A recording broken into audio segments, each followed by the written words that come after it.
Exercise 6.2. Question number 1. AB is parallel to CD, CD is parallel to EF, and Y ratio Z is 3:7. अब देखो ratio में angles given है, तो आप जो दो तरीके मैंने आपको बताए थे एग्जाम्पल सोल्व करते हुए, अब दोनों में से कोई भी तरीका आप यूज कर सकते हो, ठीक है।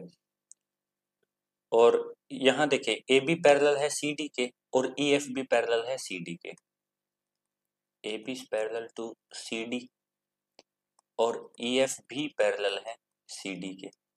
तो एक थ्योरम हमने पढ़ी थी कि when two lines are parallel to the same line then these two lines are parallel to each other. तो ए बी पैरेलल हो जाएगी ई एफ के।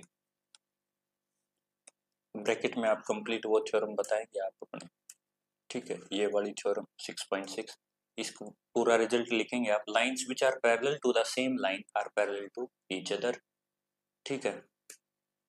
ये लाइन यहाँ पे लिखेंगे, lines which are parallel to, ठीक है। इस तरीके से lines which are parallel to the same line are parallel to each other, ये हो गया। फिर उसके बाद y रेशो z गिवन है, y ratio z is equal to 3:7। या तो आप कॉमन रेशियो मान के निकाल सकते हो इस क्वेश्चन को, लेट द कॉमन रेशियो, या डायरेक्ट इनकी वैल्यूज निकाल सकते हो। Let the common ratio between y and z be. वहां पे एग्जांपल में हमने कॉमन रेशियो x माना था, लेकिन यहाँ पे x ऑलरेडी एक एंगल गिवन है, तो कोई भी और दूसरा वेरिएबल यूज कर सकते हो, मान लो a, ठीक है। Common ratio between angle y and z be a, तो यहाँ से वैल्यू आ जाएगी angle y is equal to 3a और angle z is equal to 7a। तो z is equal to 7a और y is equal to 3a, ठीक है। ये वैल्यूज आ गए। अब जो प्रॉपर्टीज आपको पता है तो आसानी से ये क्वेश्चन हो जाएगा। कैसे होगा? ए बी और सी डी पैरेलल हैं। अब पैरेलल हैं, एक ट्रांसवर्सल इनको कट कर रही है, और x और y कैसे एंगल हैं? एंगल्स इंटीरियर हैं और same side of the transversal है, तो इनका सम कितना होगा? 180 डिग्री। तो आप स्पेसिफाई करेंगे कि A B is parallel to C D and angle x and y are the interior angles on the same side of the transversal. Therefore, angle x plus angle y is equal to 180 degree, क्योंकि इनका sum कितना होता है? 180 degree. Bracket में फिर से लिखोगे sum of को interior angles on the same side of the transversal is equal to 180 degree. ये आ गया, ठीक है। ये होगी आपकी इक्वेशन, मान लो 1। फिर जो नेक्स्ट प्रॉपर्टी है, ए बी भी पैरेलल है, किसके पैरेलल है? ई एफ के। यहां से हमने निकाली थी, एक ट्रांसवर्सल कट कर रही है, ठीक है भाई। अब जो एंगल एक्स है और जेड है, ये कैसे एंगल हो गए? अब alternate interior angles.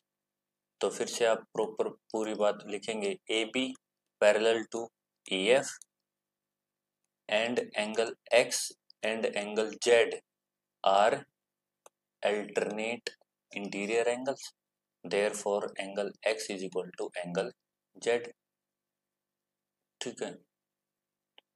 Angle x is equal to angle z, और एंगल z किसके इक्वल है? 7a के। तो X Z is equal to 7a। ये हो गया आपकी इक्वेशन 2। एक्स वाई जेड इनकी वैल्यू निकालनी है। अब x की वैल्यू भी आपको पता है 7a है, z की भी वैल्यू 7a है, और x प्लस वाई 180 डिग्री है।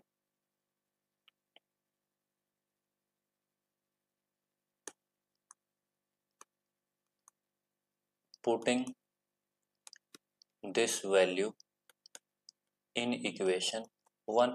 फर्स्ट में पुट करो भाई, एंगल x की जगह आप angle x plus angle y कितना है 180 डिग्री। x की वैल्यू कितनी है 7a और y की वैल्यू कितनी है 3a is equal to 180 degree. ये 7a प्लस 3a कितना हो गया 10a is equal to 180 degree. a is equal to 180 by 10 18। अब ये एंगल नहीं आया, ये कॉमन रेशियो आया है, ठीक है। a अगर 18 आ गया तो y कितना हो जाएगा y is equal to 3 into a है, यानी कि 3 इंटू 18, और z कितना हो जाएगा 7 इंटू 18, 7a है, तो कितना हो गया 54, और ये कितना हो गया 126। तो 54 और 126, z की वैल्यू आ गई, y की आ गई, और y किसके इक्वल है, सॉरी z किसके इक्वल है x के इक्वल है, तो ये भी 126 है, x भी 126 और y की वैल्यू 54। क्लियर। अच्छा, जो दूसरा तरीका है रेशियो वाले क्वेश्चंस को सोल्व करने का, वो क्या है भाई, x और z क्या है alternate angles, A B parallel है ई एफ के, तो एंगल x किसके इक्वल हो गया एंगल z के equal. y ratio z given है 3:7,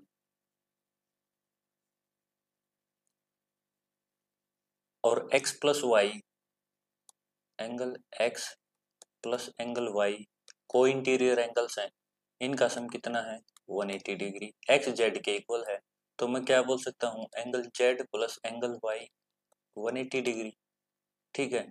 और अब मेरे पास दोनों एंगल्स का सम आ गया, और इनका रेशो कितना है y रेशो z 3:7, तो यहाँ से y की वैल्यू आ जाएगी y is equal to 3 by, दोनों रेशियो का सम कितना है 3 और 7 10, गुणा में इन दोनों एंगल्स का सम कितना है 180, तो ये आ गया 54। इसमें भी ये आ गया था हमारे पास 54। z की वैल्यू निकाल ली है, तो ये आ जाएगा 7/7 और 3 10, दोनों एंगल्स का सम 180, और 18 सत्ते 126, तो ये आ गया। z की वैल्यू आ गई तो यही x की वैल्यू हो जाएगी, क्योंकि z और x इक्वल है। तो इस तरीके से भी आप इसको सिंप्लीफाई कर सकते हैं। Question number 2, A B is parallel to C D, A B parallel है सी डी के, ई एफ परपेंडिकुलर है सी डी पे, जी ई डी 126। अब देखो कितना आसान क्वेश्चन है ये, ई एफ परपेंडिकुलर है सी डी के, ई एफ परपेंडिकुलर है सी डी के। अब दो लाइन अगर पैरेलल है तो परपेंडिकुलर अगर एक लाइन पे है तो वो परपेंडिकुलर दूसरी लाइन पे भी होगा, क्योंकि ये कॉमन परपेंडिकुलर होता है दो पैरेलल लाइंस का, ठीक है। तो ये एंगल भी कितने का हो गया 90 डिग्री का। क्लियर।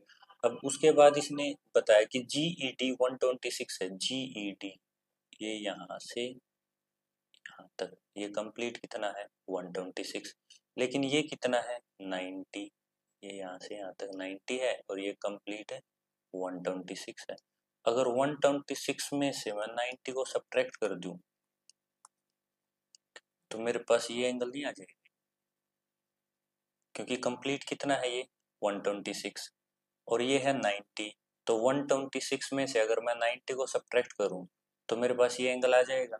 तो कितना आएगा 126 माइनस 90 कितना होता है 36, तो ये एंगल आ गया मेरे पास 36, और ये मेरे 90 था, कंप्लीट कितना है 126, तो एंगल आ गया 36।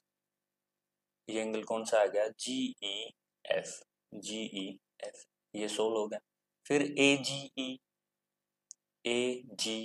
ये एंगल, जो ये एंगल है और ये कंप्लीट एंगल, क्या ये अल्टरनेट एंगल्स नहीं है, ये एंगल और ये पूरा एंगल जो 126 का था जी ई डी, क्या जी ई डी और AGE ये दोनों एंगल्स क्या अल्टरनेट एंगल्स नहीं है ये, है ना, क्योंकि ये दो लाइन पैरेलल और ये एक ट्रांसवर्सल, तो ये एंगल और ये एंगल सेम होंगे, अल्टरनेट एंगल्स हो गए।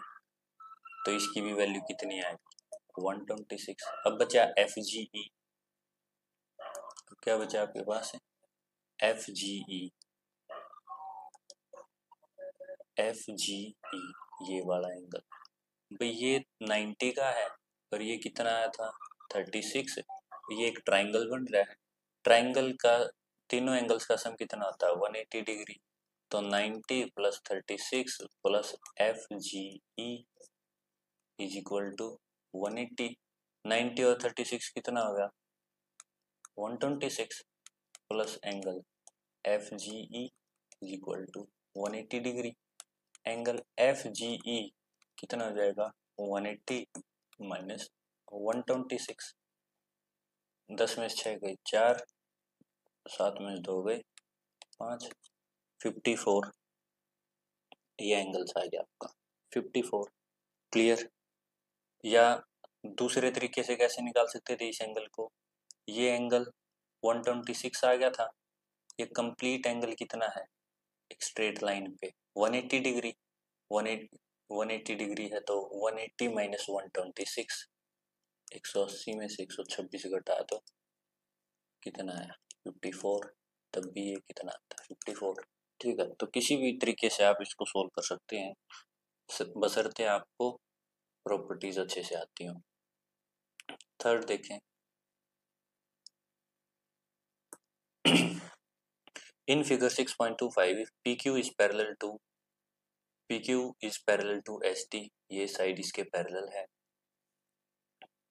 ठीक है, तो ये साइड है PQ, ये पैरेलल है ST के। PQR ये 110 गिवन है, RST 130, QRS आपको निकालना है, QRS, ठीक है, QRS निकालना है, ये वाला एंगल QRS, ये एंगल कितना होगा। अब ये एंगल निकालने के लिए हम क्या करेंगे, एक लाइन और ड्रॉ करेंगे, ठीक है, एक लाइन और ड्रॉ करेंगे जो पैरेलल होगी ST के पॉइंट R के थ्रू ड्रॉ कर देंगे उस लाइन को, ये लाइन ड्रॉ करती जो कि पैरेलल है ST के। अब एक बात बताओ, अगर ये ST के पैरेलल है और ST पैरेलल किसके हैं PQ के, तो ये PQ के भी पैरेलल होगी, वही थ्योरम हमारी, if two lines are parallel to the same line then the lines are parallel to each other, तो ये कंस्ट्रक्शन होगी हमारी, ठीक है।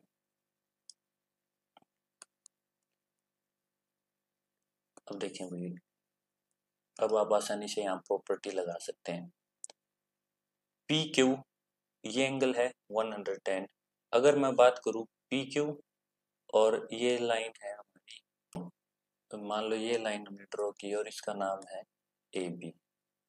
सबसे पहले तो आप क्या बताओगे, पहले तो ये कंस्ट्रक्शन ही लिखनी पड़ेगी आपको, कंस्ट्रक्शन ये बिल्कुल as it is, draw a line parallel to ST through point R, और उस लाइन का नाम बता सकते हो ड्रा ए लाइन AB, ठीक है, ये लिख दी। उसके बाद PQ पैरेलल है ST के और AB भी पैरेलल है ST के, ये चीज गिवन थी और ये बाई कंस्ट्रक्शन है। अब दो लाइन अगर कॉमन लाइन के पैरेलल हैं तो वे आपस में भी पैरेलल होंगे, PQ is parallel to AB, वो थ्योरम यहाँ पे कंप्लीट बताओगे, if two lines are parallel to the same line then the lines are parallel to each other, ये हो गया PQ is parallel to AB। अब देखो इसको भी निकालने कई सारे तरीके हैं।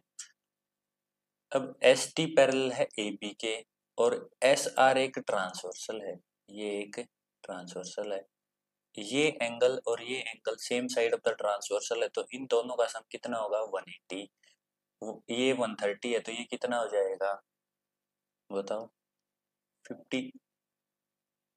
इसी प्रकार ये लाइन और ये लाइन पैरेलल है और ये दोनों और ये QR एक ट्रांसवर्सल है, ऐसे बताओगे आप, line PQ is parallel to AB, QR is transversal and these two angles, angle PQR and QRA are co-interior angles and their sum of co-interior angles is 180।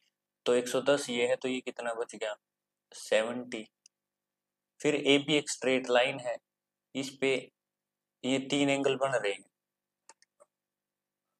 AB जो स्ट्रेट लाइन है उस पे 3 angles बन रहे हैं।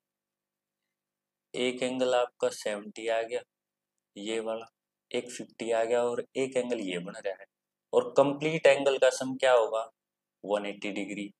एक 70 है, एक 50 है और QRS ये हमें निकालना है। तो 70 + 50 कितना हो गया 120 है और टोटल 180। 180 में से 120 गए 60, तो ये एंगल आ गया आपका 60 डिग्री का।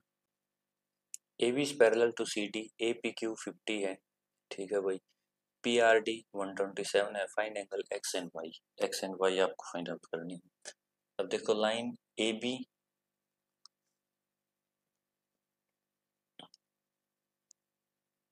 इज पैरेलल टू CD और PR एक ट्रांसवर्सल है, ठीक है। आप ऐसे बताओगे कि line AB is parallel to CD, PR is transversal, तो ये एंगल PRD और ये angle APR, angle APR is equal to angle PRD। क्यों? क्योंकि ये अल्टरनेट एंगल्स हो जाएंगे, अल्टरनेट इंटीरियर एंगल्स, ठीक है। पहले आप बताओगे AB is parallel to CD and PR is transversal. Therefore, APR is equal to PRD because they are alternate angles. APR किस किस एंगल से मिलके बना है? APR बना है angle APQ plus angle Y से, या डायरेक्ट लिख दो APR किसके इक्वल है 50 + Y के इक्वल है और PRD की वैल्यू है 127, तो Y की वैल्यू कितनी हो जाएगी 127 माइनस 50, ये आ गया 77। तो Y की वैल्यू कितनी आएगी 77। अब Y की वैल्यू आने के बाद आप इसको दो तरीके से कर सकते हो। एक तो है कि PQR को एक ट्रायंगल माना और ये PRD एक्सटीरियर एंगल, और exterior angle is equal to sum of two interior non adjacent angles, यानी कि x + y के इक्वल हो जाएगा 127। y की वैल्यू 77 है, x की वैल्यू आ जाएगी उसमें, ठीक है। या इसको दूसरा तरीका क्या है कि लाइन AB स्ट्रेट लाइन है, ठीक है। लाइन इसके पैरेलल है,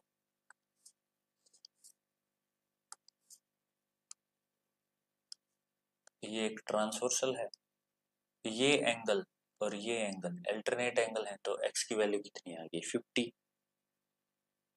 ठीक है। तो x की वैल्यू कितनी आ गई 50। तो किसी भी तरीके से आप इस क्वेश्चन को कर सकते हो। एक तरीका तो क्या है कि पहले तो AB पैरेलल बताया आपने CD के, ट्रांसवर्सली PR, जब PR ट्रांसवर्सली तो APR और PRD इक्वल हो गए। APR और PRD अगर इक्वल हो गए तो APR मिलके बना है 50 + Y से, PRD 127 है, Y की वैल्यू आ गई 77, ये आ गई। फिर आप ट्राइंगल में एक्सटीरियर एंगल की प्रॉपर्टी लगा सकते हैं भाई x + y = 127, या AB पैरेलल लिया CD के, फिर PQ को ट्रांसवर्सल लिया और ये एंगल APQ और एंगल X ये है अल्टरनेट इंटीरियर एंगल्स, तो x = 50।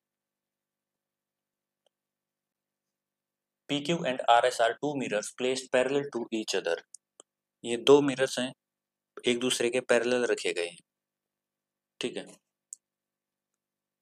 An incident ray AB strikes the mirror PQ at B. एक इंसिडेंट रे है जो स्ट्राइक कर रही है B पे, ये आई इंसिडेंट रे B पे स्ट्राइक किया। Reflected ray move along the path BC and strikes the mirror RS at point C and again reflects back along CD. Prove that AB is parallel to CD. Prove आपको करना है कि AB parallel है CD के, ये चीज आपको prove कर। अब देखो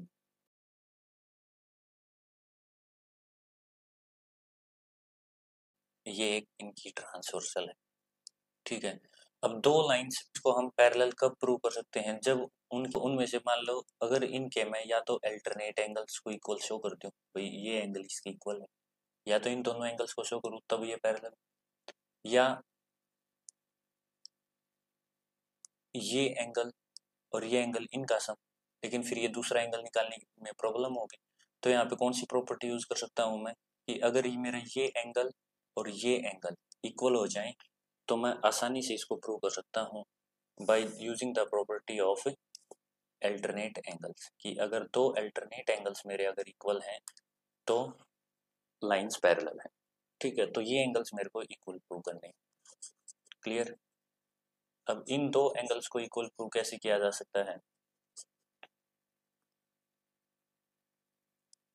इनको इक्वल प्रूव करने के लिए हम क्या करेंगे, कंस्ट्रक्शन करेंगे, एक यहाँ और एक यहाँ।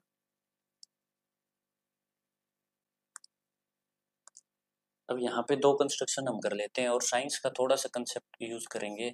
क्या होता है कि अगर मान लो आपके पास कोई प्लेन मिरर है, ठीक है, ये इधर से पॉलिश सरफेस है, अगर इस पे कोई लाइट इंसिडेंट होती है, वो जिस एंगल से इंसिडेंट हुई है उसी एंगल से वो रिफ्लेक्ट होती है। ये रूल हमने पढ़ा था, angle of incidence is equal to angle of reflection. फिर हम उस एंगल को निकालने के लिए जो एंगल ऑफ इंसिडेंट होता है वो एक नॉर्मल लाइन ड्रॉ करते हैं जो इस मिरर के या जो रिफ्लेक्टिंग सरफेस है उसके बिल्कुल क्या होती है, perpendicular. Normal line, imaginary line हम ड्रॉ करते हैं, ठीक है। एंगल ऑफ इंसिडेंस क्या होगा, ये जो नॉर्मल लाइन और इंसिडेंट रे है इसके बीच के एंगल को हम बोलते हैं एंगल ऑफ इंसिडेंस। फिर नॉर्मल और रिफ्लेक्टेड रे के बीच का जो एंगल है उसको बोलते हैं एंगल ऑफ रिफ्लेक्शन। और लॉज ऑफ रिफ्लेक्शन क्या कहता है कि angle I is equal to angle R, ठीक है। अब इसी फिगर को थोड़ा सा ये रिवर्स कर दो इस तरीके से, ये मिरर आपका लाइन है पी क्यू, ठीक है, ये इंसिडेंट रे है ए बी और बी सी है रिफ्लेक्टेड रे। तो ये एंगल हो गया आपका एंगल ऑफ इंसिडेंस और ये हो गया एंगल ऑफ रिफ्लेक्शन, अगर मिरर की बात करें पी क्यू की। इसी प्रकार अगर मिरर आर सी की बात करूं तो ये जो बी सी है ये इंसिडेंट रे का काम करेगी, ये एंगल ऑफ इंसिडेंस और ये एंगल ऑफ रिफ्लेक्शन, तो यानी कि ये इसके इक्वल हो जाएगा और ये इसके इक्वल हो जाएगा। क्लियर यहाँ तक, ठीक है।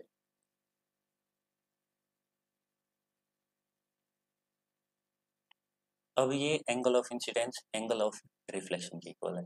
अब सबसे पहला जो स्टेप है वो आप क्या लिखेंगे कि ड्रॉ टू परपेंडिकुलर्स, क्योंकि जो नॉर्मल होता है वो परपेंडिकुलर होता है रिफ्लेक्टिंग सरफेस के। सो ड्रॉ टू परपेंडिकुलर्स, इन परपेंडिकुलर्स का नाम आप दे सकते हैं कुछ भी,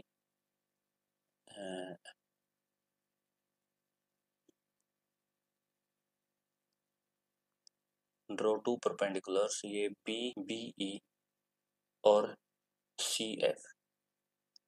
तो कंस्ट्रक्शन लिखेंगे सबसे पहले, draw two perpendiculars B E and C F on side P Q and R S respectively, ठीक है। यहाँ हम बताएंगे कि angle A B E is equal two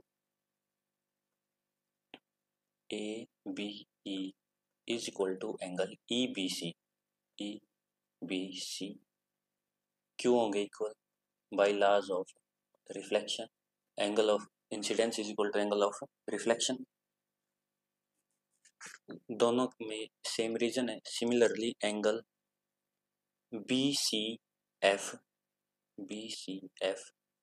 is equal to angle B C F is equal to angle F C D,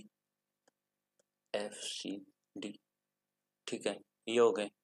अब जो ये जो दो परपेंडिकुलर्स हमने ड्रॉ किए हैं ये पैरेलल होंगे या नहीं होंगे, पैरेलल होंगे। तो कंस्ट्रक्शन में भी आप इस चीज को स्पेसिफाई कर सकते हो कि draw two perpendiculars BE and C F on side P Q respectively parallel to each other. यहाँ लिख सकते हो पैरेलल टू ईच अदर। तो ये एक दूसरे के पैरेलल है, ठीक है। वैसे भी दो पैरेलल लाइंस के बीच में जब भी आप परपेंडिकुलर ड्रॉ करोगे तो वो एक दूसरे के पैरेलल ही होते हैं।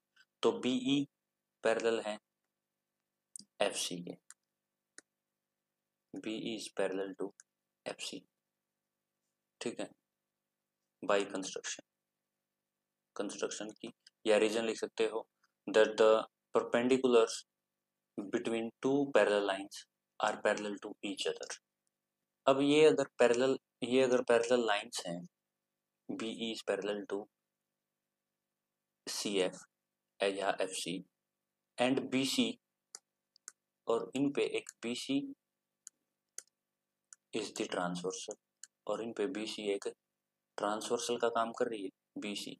अब बी सी जब ट्रांसवर्सल का काम करेगी तो ये एंगल, ये वाला एंगल इसके इक्वल हो जाएगा इसके, यानी कि E B C angle E B C is equal to angle B C F ये मान लो आपकी इक्वेशन 1 थी, ये 2 और ये 3, ये आ गया आपके पास वैल्यूज। अब यहाँ से E B C B C F के इक्वल है, E B C B C F के इक्वल है, बी सी एफ इसके इक्वल है और ई बी सी इसके इक्वल है। तो आप क्या लिख सकते हो, from equation first second and third, तीनों इक्वेशन से आपके पास एक रिजल्ट आया, angle A B E is equal to angle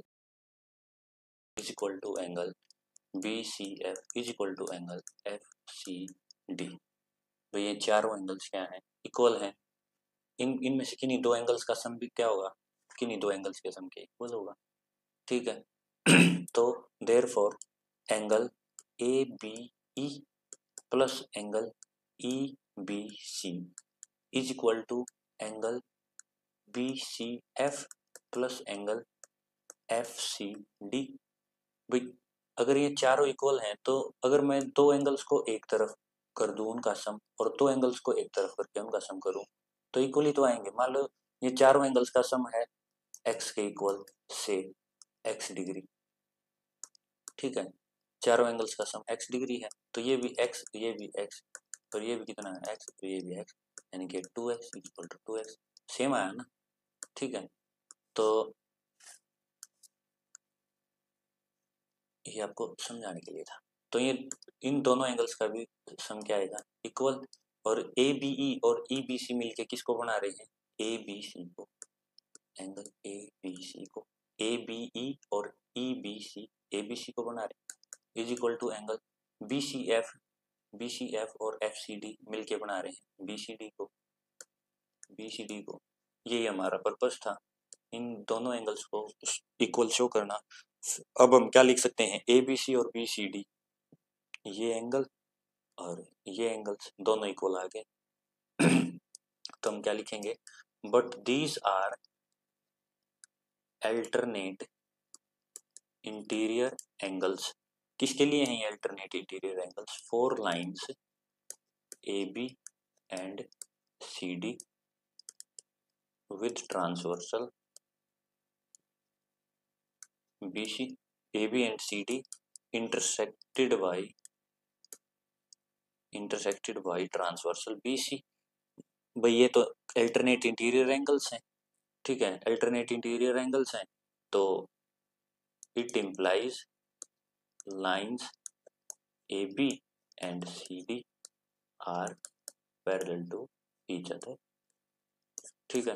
writing ऐसी नहीं लिखनी, नोटबुक में सुंदर सुंदर लिखनी है कि आपको समझाने के लिए हैं सारी चीजें।